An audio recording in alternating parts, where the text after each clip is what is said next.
Ben, from your work, and it might be worth just explaining a little bit more about what you do. Who are the tech entrepreneurs that we're seeing at the moment?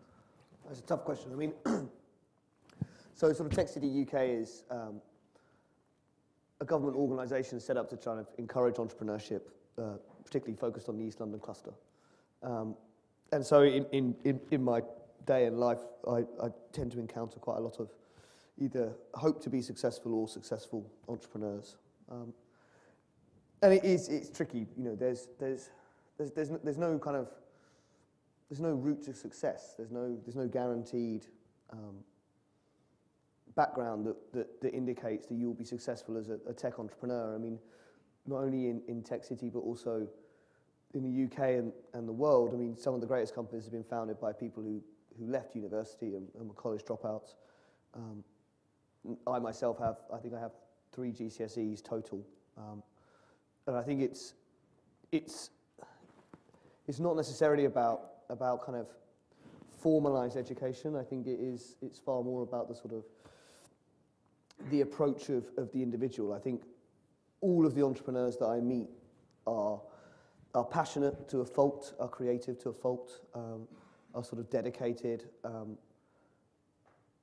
you know, sort of very, very focused and you know, again, to a fault. And I think some of these people hit on the right problem and come up with the right solution, and whatever has been kind of worrying their head and bothering them, they create a great solution which they then find a way to monetize. There are many people who are worrying about problems that have no money.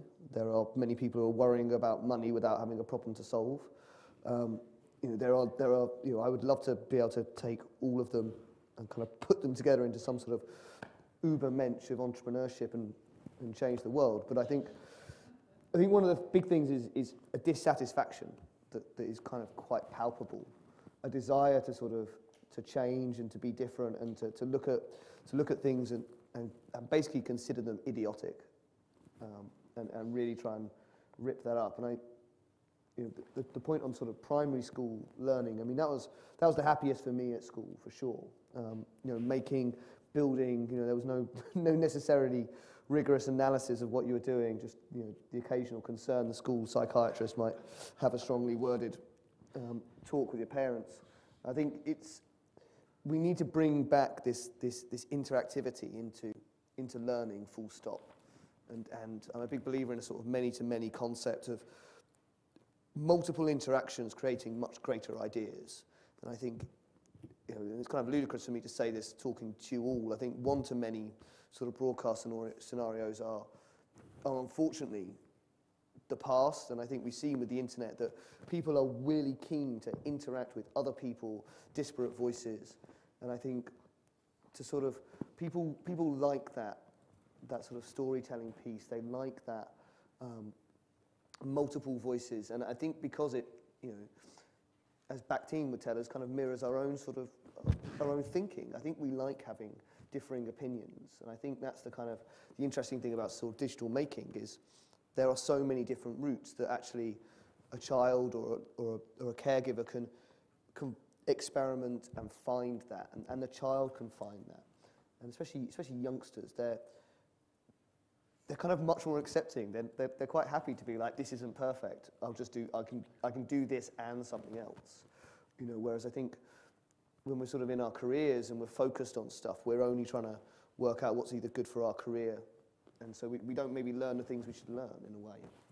It's fascinating talking about the different routes. Just looking around the audience here, there are people from formal education, people from startups, people from the third sector, from business, and you're right, to support a generation is our aspiration of digital makers. It's going to take all those different routes.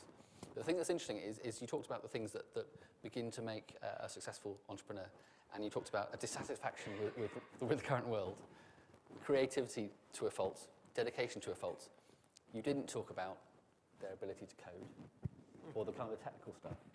So if we want people to be real digital makers, do we focus on those things, the creativity, on helping them get dedicated, to help them unpick those big world problems? Is that the focus? I think,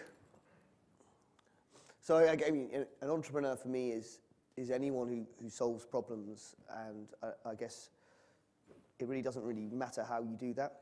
I mean, sometimes just solving problems can be putting the right people in the room and spending all your energy just doing that. I think I'm a developer by Googling, and I think coding is important if you want to create a very strong digital output. If you care about software, then that's great.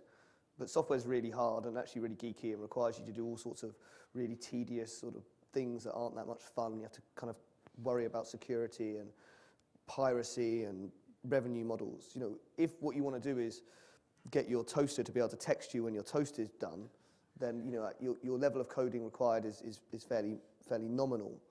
So it's about the output. Like, what are you trying to achieve? But I think if we can teach people to be creative and to be hopefully dissatisfied with their world until they make it into the world they want. The tools, you know, the internet is a tool. A computer is the world's greatest, most effective tool. And I think it's about ensuring people are comfortable with tools, not necessarily how do they build a new tool, how do they kind of smelt the ore and make the axe. I don't think that's necessarily the point. The point is can you think of a better tool?